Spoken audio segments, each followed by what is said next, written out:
Praise the Lord. Daniel പ്രവാചകന്റെ പുസ്തകം 11-ാം അധ്യായം.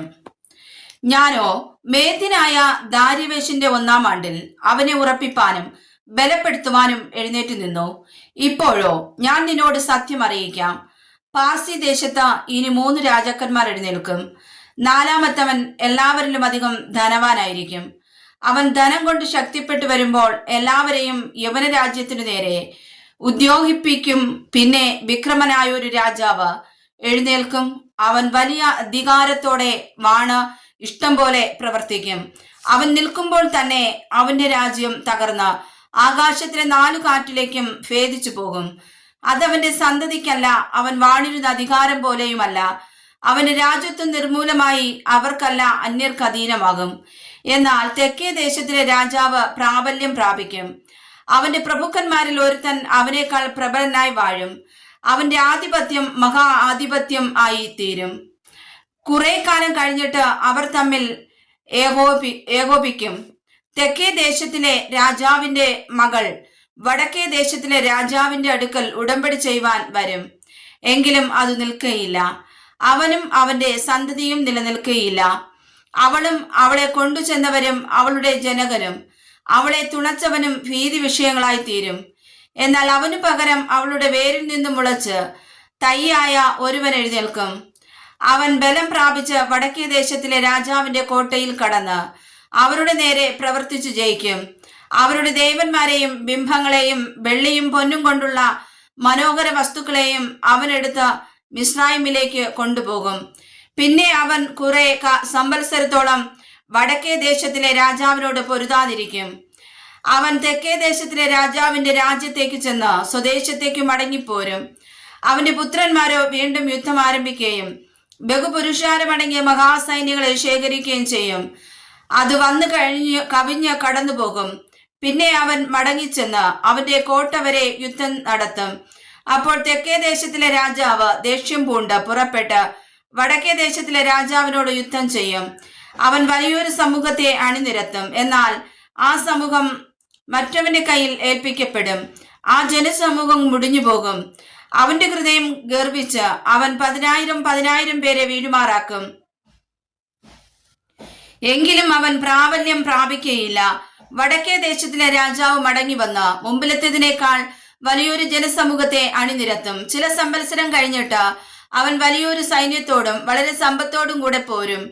ആ കാലത്ത് പലരും തെക്കേ ദേശത്തിലെ രാജാവിന് നേരെ എഴുന്നേൽക്കും. നിന്റെ ജനത്തിലുള്ള ആക്രമികൾ ദർശനത്തെ നിവർത്തിപ്പാൻ തക്കവണ്ണം മത്സരിക്കും. എങ്കിലും അവർ ഇടറി വീഴും. എന്നാൽ വടക്കേ ദേശത്തിലെ രാജാവ് വന്ന് വാടകോരി ഉറപ്പുള്ള പട്ടണങ്ങളെ പിടിക്കും. തെക്കേ പടക്കൂട്ടങ്ങളും അവന്റെ ശ്രേഷ്ഠജനവും ഉറച്ചു നിൽക്കുകയില്ല. ഉറച്ചു നിൽപ്പാൻ അവർക്ക് ശക്തി ഉണ്ടാകുകയുമില്ല. അവന്റെ നേരെ വരുന്നവൻ ഇഷ്ടം പോലെ പ്രവർത്തിക്കും. ആരും അവന്റെ മുമ്പാകെ നിൽക്കുകയില്ല. അവൻ മനോഹര ദേശത്ത് നിൽക്കും. അവന്റെ കയ്യിൽ സംഹാരം ഉണ്ടായിരിക്കും. അവൻ തന്റെ സർവ്വരാജ്യത്തിന്റെയും ശക്തിയോടുകൂടെ വരുവാൻ താല്പര്യം വെക്കും. എന്നാൽ അവൻ അവനോട് ഒരു ഉടമ്പടി ചെയ്തു. അവന് നാശത്തിനായി തന്റെ മകളെ ഭാര്യയായി കൊടുക്കും. എങ്കിലും അവൾ നിൽക്കുകയില്ല, അവൻ ഇരിക്കുകയുമില്ല.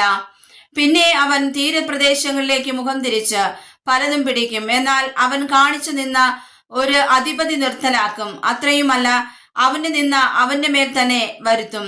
പിന്നെ അവൻ സ്വദേശത്തിലെ കോട്ടകളുടെ നേരെ മുഖം തിരിക്കും. എങ്കിലും അവൻ ഇടറി വീണ് ഇല്ലാതെയാകും. അവന് പകരം എഴുന്നേൽക്കുന്നവൻ തന്റെ രാജ്യത്തിന്റെ മനോഹര ഭാഗത്തുകൂടി ഒരു അപകാരിയെ അയക്കും. എങ്കിലും കുറെ ദിവസത്തിനകം അവൻ സംഹരിക്കപ്പെടും. കോപത്താലല്ല, യുദ്ധത്താലുമല്ല. അവന് പകരം നിന്ദ്യനായ ഒരുത്തൻ എഴുന്നേൽക്കും. അവന് അവർ രാജത്വത്തിന്റെ പദവി കൊടുപ്പാൻ വിചാരിച്ചിരുന്നില്ല. എങ്കിലും അവൻ സമാധാന കാലത്ത് വന്ന ഉപായത്തോടെ രാജ്യത്വം കൈവശമാക്കും. പ്രളയതുല്യമായ സൈന്യങ്ങളും നിയമത്തിന്റെ പ്രഭുവും കൂടെ അവന്റെ മുമ്പിൽ പ്രവഹിക്കപ്പെട്ട് തകർന്നു പോകും. ആരെങ്കിലും അവനോട് സഖ്യത ചെയ്താൽ അവൻ വഞ്ചന പ്രവർത്തിക്കും.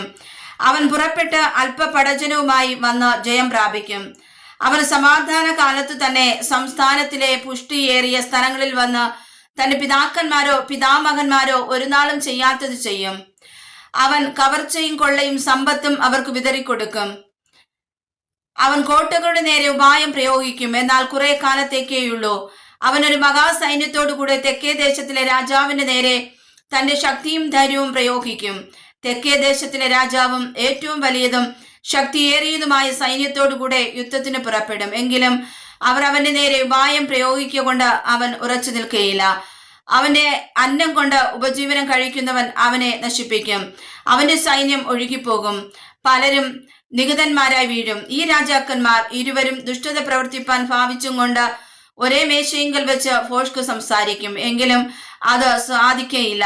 നിയമിക്കപ്പെട്ട സമയത്ത് മാത്രമേ അവസാനം വരികയുള്ളൂ. പിന്നെ അവൻ വളരെ സമ്പത്തോടുകൂടെ സ്വദേശത്തേക്ക് മടങ്ങിപ്പോകും. അവൻ വിശുദ്ധ നിയമത്തിന് വിരോധമായി മനോഗതം വെച്ച് അത് അനുഷ്ഠിച്ച് സ്വദേശത്തേക്ക് മടങ്ങിപ്പോകും.